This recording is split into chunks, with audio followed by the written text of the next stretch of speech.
creep while you and me repeat. This bittersweet heat is suffocating. Hey Fish Fam, welcome back to the channel. This is my daughter. This is Mara. Say hello. Hi.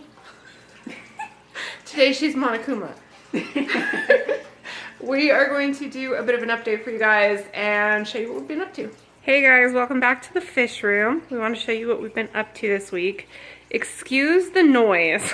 So, oh, there's Emo. He's sleeping. He likes it there. We went ahead and got our tank cycling. All of our filters and air lines are in and running. Don't laugh at my tape. There's tape everywhere. We are on day 4 of cycling our tanks. And it's not going anywhere yet, but we're up and running, you guys. We've been waiting so long to be able to cycle this. You'll notice I added some bricks around. That's because our plastic tubs were starting to bow. Because, you know, they're not really meant to hold water. I don't have to worry too much about the smaller ones, it seems, but the 15 gallons and the 30 gallon were bowing significantly. Especially the 30 gallon. It was spreading all the way out to here, and I was like, no. So we went ahead and stabilized the sides with some heavy bricks just to give it a little bit of support. But they're going. We have our filters in. I don't know if you can see them real well in this tank. Let's look at one of the other tanks. They are jar filters, airline driven. We filled them with lava rock and some gravel in some of them. And then we put filter fiber in and our rigid airline tubing. And they seem to be doing a good job. We also have some backup filters on the 15 gallons, some hang on the backs, just in case. Because you never know when you're going to need another filter. We're not cycling the quarantine tank because sometimes you need a filter on the quarantine tank, sometimes you don't. So instead we have put its filter over here in the snail tank, and it's just going to absorb all that bacteria so that when we do need it, we can go ahead and set it up.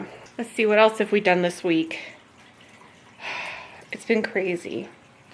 We went ahead and we did our water tests and got all of our tanks tested so we know what our base parameters are. We've been working on our wall of information. It has a giant stool in front of it right now, but we have this set up so it has all of our culture information for our various cultures. We have a feeding schedule set up, the fish room rules, water maintenance information, and dosages for different medications. So we've been working on getting everything set up and running. We've been dosing all of these tanks with stability and ammonia to do our cycling. We're only on day 4, so we haven't seen a lot of change yet, but hopefully in another week or so we'll be doing a little better. We had some trouble sticking our air lines in. Our pump didn't want to pump a lot of air. It was not doing great. When we first turned it on, we could only get it to run air to 2 of our tanks, but we fiddled with it, we figured it out, and now all of our filters are running, and we went ahead and put in a new filter over there for this particular tank because it's so far from the others, and I just feel better having it on its own air supply. So what else have we been up to? I have some updates on our cultures to show you. And I also want to go ahead and show you guys our bullet journal fish log thing we have going and just let you guys know how we're doing. So let's go check out the cultures. So we had to move our mealworm cultures into the spare bedroom because the fish room was getting a little too humid and I was worried about the cultures molding. So we went ahead and moved them in here. We have everything set up with mite paper now to help prevent mites and, you know, kill anything that happens to sneak out of its cultures. And so far, so good. Our rice flower beetle culture, you may notice some movement there. Last check, we had 8 live beetles. which is a vast improvement over what we started with. There's also a whole bunch of larvae in there now, so it looks like it's going to make a comeback. I'm really excited. They're so cute. I know you guys don't think they're cute. That's okay. I think they're cute. Let's see. There's 2 right there. There's another 2 there. Looks like there's 2 up towards the top. There's probably, oh, there's some near the bottom. But they're doing really well. They've been doing really, really well. You'll notice they're all at the top right now. They have been pupating this past week. And so we've been checking them every day, pulling the pupas out. I don't see any new ones since this morning, but I'll show you what we have. They've been slowing down a little bit today, but there's been a lot of pupa lately. Let's go ahead and pull out the pupas. We have them in a separate container so that the mealworms don't eat them. And as you can see, there's well over 100 in here now. I think we even have some buried under the cardboard. So yeah, they're doing really, really well. They're so weird looking, you guys. Let's see if I can get you guys to focus on them. You can see their little eyes are starting to darken up, but none of them are quite ready to hatch yet. We had a few that had trouble shedding their skins. You can see them there in the middle. But they still seem to be alive. So many. Let's go check the cultures downstairs. All right, we're downstairs. Let's check our cultures and see how they're doing this week. We've had a lot of, I don't know, updates, I guess. A little bit of trouble. Let's see. So we have our fruit flies are doing amazing. Let's see if I can find what I'm looking for. You will notice, if I can get this to focus, yep, we finally have some little larvae crawling around in our new cultures. They also just started to pupate this morning. They're all doing really well, obviously. Those are happy little flies. Our new culture media I've been trying out is working really well.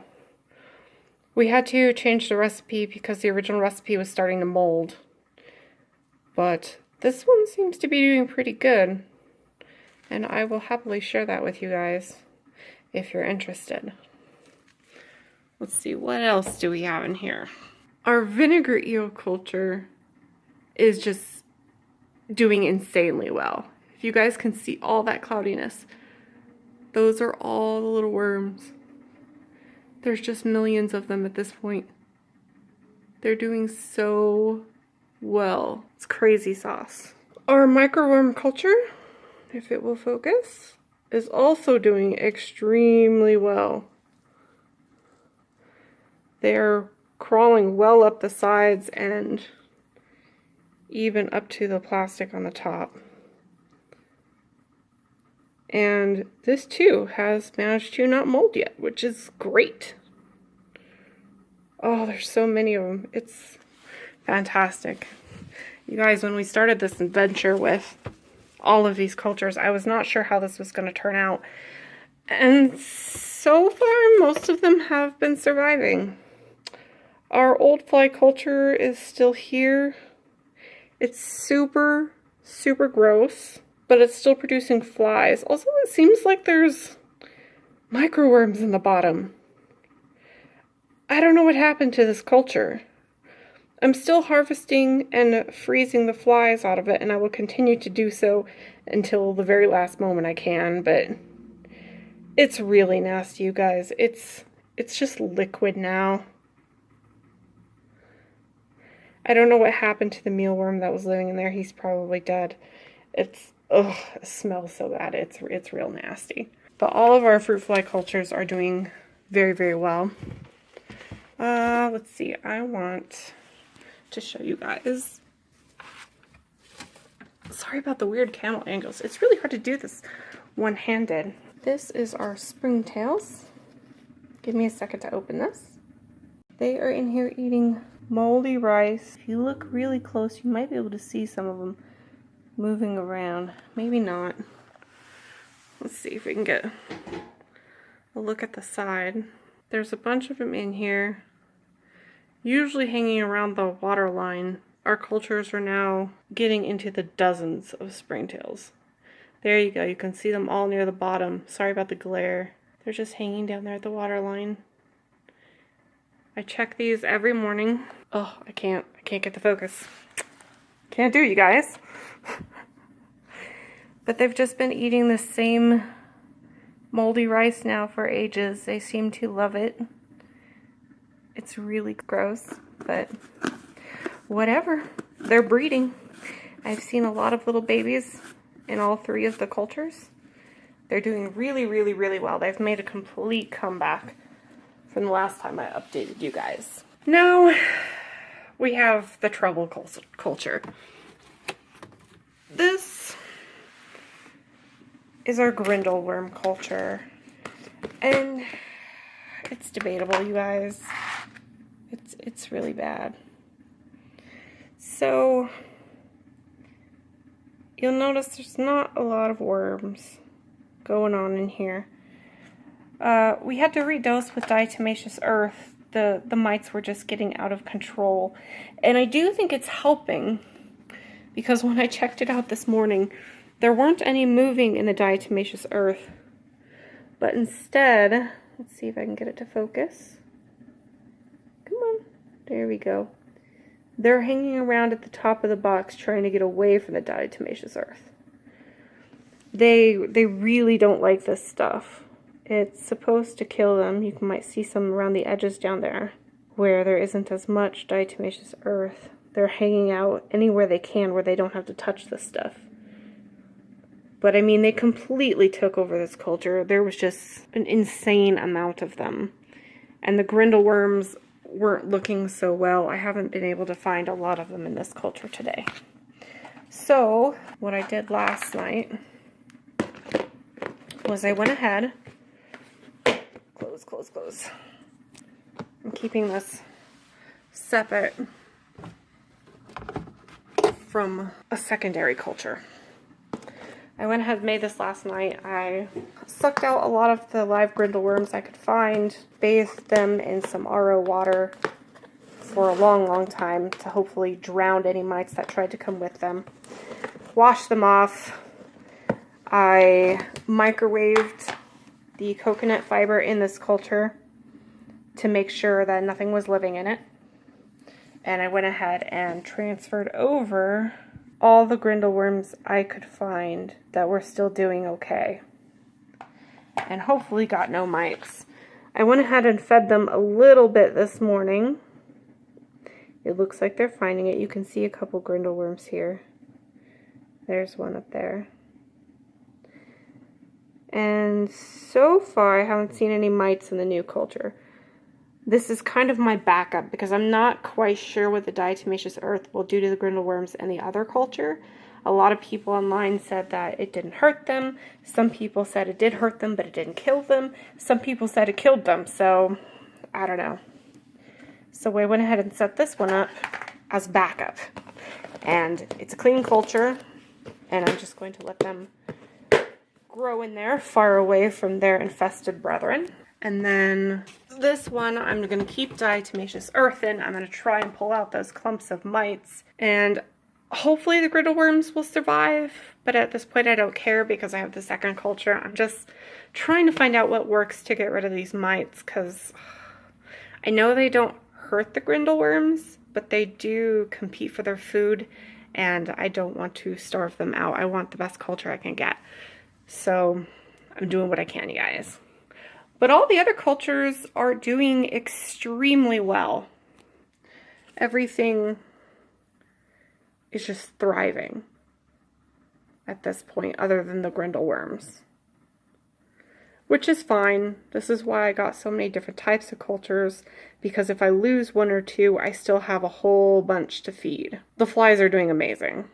I've been harvesting lots of frozen flies and keeping them in my freezer to feed at a later date. They're all doing well, except the grindleworms. There was wild Mara. She left. Oh, did I? Hi, Mara. Are you enjoying your Saturday? Yep. You want to say hi to the fish fam? Hi, fish people. She's so enthusiastic. So the last thing I want to show you guys is our fish room log, our little bullet journal thing I was telling you guys about in the last update. It's just pretty simple. We have, oh, the shadows. Let's see if I can move this to the other counter. Will that help? Maybe? Maybe not? Maybe? Yes. So we have our index of tanks. They are color coded. We have their gallons marked down, whether they're freshwater or saltwater, if they're planted or bare. And these little circles tell us if there's any live cultures living in those tanks. So we can keep track of all this information as we work on our log.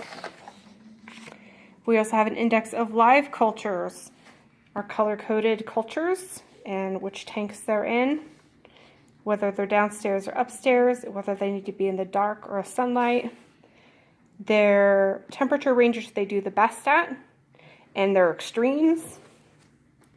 We have the same thing for our snails. A couple of notes. This is the fly media I've been working on that seems to be doing really, really well.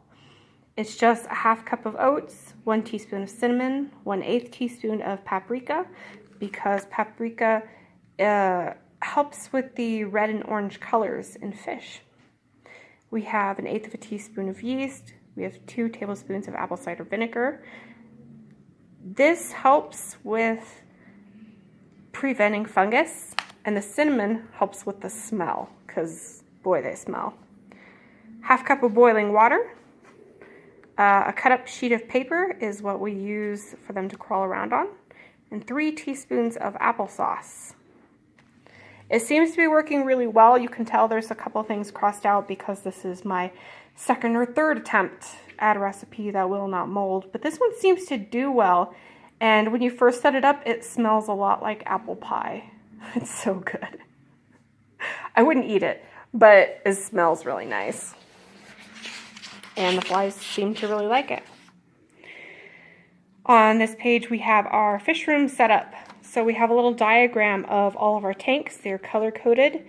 They have the culture markings on them, so we know where they are and how it's all set up. We have an airline set up down here, but our airline setup has actually changed, so that is null and void. We keep an inventory stock list of anything we need to reorder. As you can tell, we have a few things already. And then this is our daily log. They're all marked by the date, the day of the week, and the time, and we keep notes on everything pertaining to the project.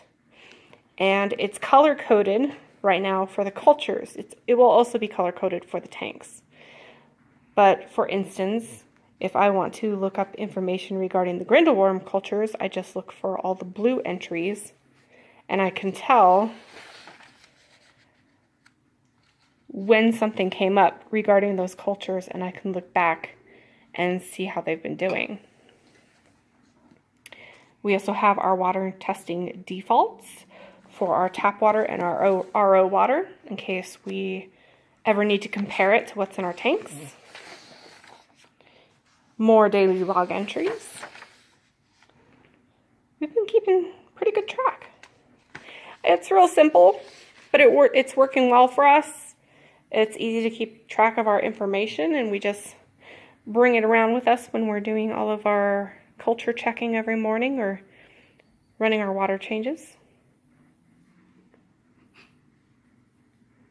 Mara's hanging out with her cat. Bella! Say hi, Bella! This is the third one you guys didn't get to see last time. She is a pain in the butt. She likes to think she's human and hang out at the bar.